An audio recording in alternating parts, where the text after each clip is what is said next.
Aku Siska, aku domisili di Sidoarjo, Jawa Timur, eh, tapi lahir di Surabaya. Aku seorang visual artist, performance art, dan sekarang lagi suka mendaki. Aktivitasnya sekarang lebih banyak riset atau penelitian di seputar gunung, situs-situs yang ada di pegunungan, dan menulis, lebih banyak menulis. Gitu. Jadi Ya, multidisiplin istilahnya kalau di dalam kesenian. tapi Kak Siska sendiri saat ini masih aktif di bidang seni art performance atau lebih udah ke meneliti situs-situs? Ya, aku mendefinisikan seni secara luas ya, karena dari dulu juga tidak bekerja dalam satu disiplin. Maksudnya misalkan teater, teater aja, atau melukis, melukis aja, itu kan dalam satu disiplin ilmu ya. Tapi aku mengerjakan dalam banyak bidang disiplin gitu dari dulu. Ya aku juga nyulam, juga melukis, juga cetak cukil, kemudian performance art, performing art juga, video art, dan lain-lain gitu. Juga menulis. Nah, untuk sekarang memang aku sudah melakukan proses riset yang panjang di gunung-gunung, situs-situs yang ada di gunung, yang kemudian outputnya memang masih belum apa namanya belum aku tampilkan gitu. Entah nanti projectnya dalam bentuk planningnya dalam bentuk performance art apa namanya, bentar aku ingat-ingat dulu apa sih namanya, semacam performance art gitu ya, kemudian instalasi ataukah dalam bentuk tulisan atau buku gitu. Jadi itu sebuah plan ke depannya, tapi untuk sekarang karena karya-karyaku berbasis riset, maka riset itu dulu yang dijalani. Tapi untuk tulisan yang udah jadi karya tulis ilmiah itu tentang pertapaan Indragila itu sudah jadi dan udah dipublikasikan juga risetnya. Oh ya. Nah, Kak Siska sendiri mulai masuk atau mulai tertarik sama dunia seni itu sejak kapan, Kak? Sejak kapan ya? Sejak kuliah ya. Sejak kuliah, kan aku kuliah dua kali, di dua kampus. Di kampus pertama di AWS aku ikut dan teater dan film UKM-nya, teater UKM dan film. Tapi aku lebih suka di bidang artistik. Kemudian itu dari 2010 sampai 2016. Tapi di 2015 aku kuliah lagi kan, jadi double kuliah gitu di seni rupa murni. Jadi ngambil ke seni rupa murni, spesifik di bidang lukis. Nah, selama kuliah di kampus pertama di AWS itu aku udah mulai performance art. Jadi di teater, kemudian aku mulai berjejaring dan belajar performance art sampai sekarang gitu. Nah, sedangkan untuk seni rupa di kampus yang kedua di STKW Surabaya itu aku belajar seni rupa untuk segala bidang ya, lukis, cetak cukil, patung, terus apa lagi, cetak sablon dan lain-lain. Tapi untuk tugas akhirku aku di seni lukis gitu. Jadi tidak satu disiplin ilmu tapi multidisiplin gitu. Awalnya dulu suka gambar tapi belum mendefinisikan itu sebuah seni, hanya tukang gambar aja. Untuk berkesenian justru mulai belajar kesenian yang belajar itu di teater dulu. Kalau menggambar dari SMA aku sudah bekerja di bidang menggambar. Maksudnya dapat orderan kayak gambar sketsa wajah dan lain-lain. Tapi aku tidak mendefinisikan itu sebagai seni, tapi hanya sebagai seni apa tukang gambar aja gambar wajah orang. Karena kalau sekarang misalkan aku tidak beraktivitas sebagai seniman pada umumnya, dalam artian tidak berpameran dan lain-lain, tapi aku mendefinisikan aktivitasku di gunung adalah sebagai lelaku seni, kesenian gitu. Ya, kita bisa bebas mendefinisikan seni itu sendiri ya, kayak gitu. Agak rumit ya dipahami ya. Karena agak, maksudnya kita harus apa namanya, di tatanan melihat seni itu apa sih itu dulu. Baru ngerti eh, yang seni, menurutku seni atau yang tidak seni itu sih. Sebenarnya aku udah lama ya nggak melukis ya, karena memang aku tugas akhirku di ketika kuliah itu lukis tahun 2019 aku tugas akhir. Eh, Karya-karyaku memang berangkat dari pertemuan dengan Durgama atau Sri Durga. Dia adalah sosok dewata atau dewi dari salah satu kuil di Sungai Cisadane, Tangerang. Kuil India di Sungai Cisadane, Tangerang ketika aku sedang kegiatan performance art di sana. Pertemuannya di 2018, kemudian ide visualnya dari Durga, yang kemudian membuat karya-karyaku terinspirasi dari visual Durga itu tadi, yang bertangan banyak, kayak gitu. Nah, kemudian semakin ke sini lukis menurutku jadi tidak terlalu relevan untuk dilakukan di mana saja karena kerja-kerja melukis itu kerja studio. Artinya harus dilakukan di studio. Karena kan lukisanku selalu berukuran besar, di atas 1 meter gitu kan. Dan sedangkan aku lebih suka beraktivitas di luar studio atau di luar ruangan, sehingga melukis tidak menjadi efektif. Kecuali kita sketsa gitu ya, sketsa bawa kertas itu masih memungkinkan. Tapi kalau melukis itu tidak terlalu efektif untuk aku yang lebih suka aktivitas di luar ruangan, kayak gitu. Jadi kemudian berbagai macam medium bisa digunakan.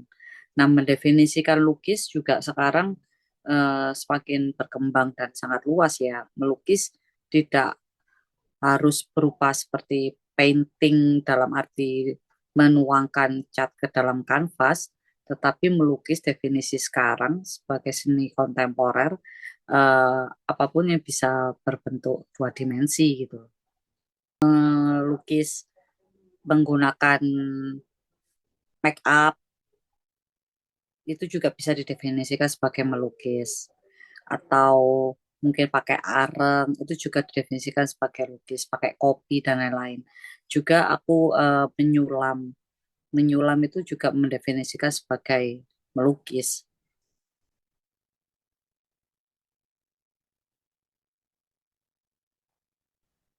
Ya, malam Kak.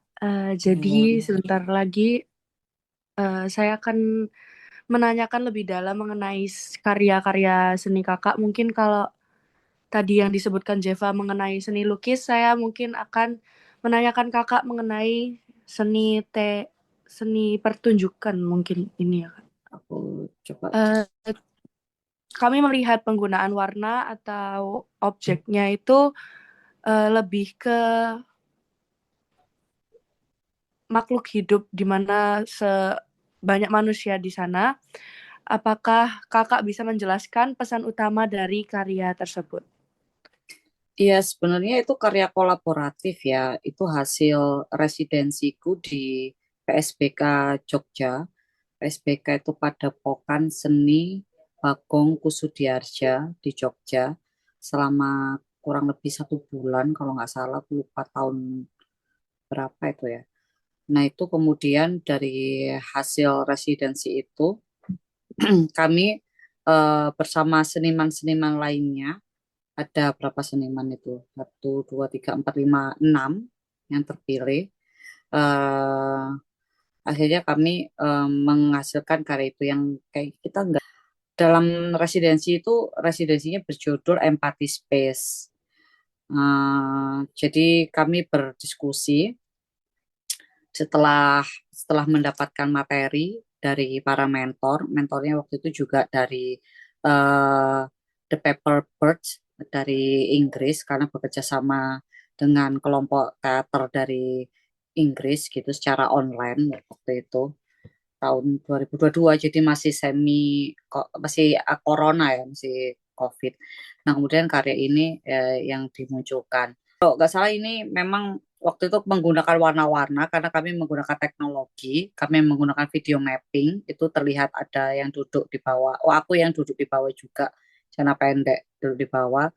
Dua video mapping yang menggambarkan visual eh, detail-detail tubuh dan wajah seseorang yang dimappingkan ke belakang.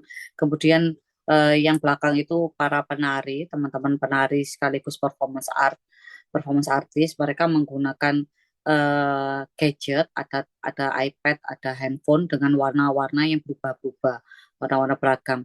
Kami membicarakan karena temanya waktu itu tentang empathy space. Jadi kami membicarakan bagaimana karya seni itu bisa eh, dinikmati oleh segala macam usia, segala lebih inklusif gitu ya, bisa dirasakan oleh semuanya.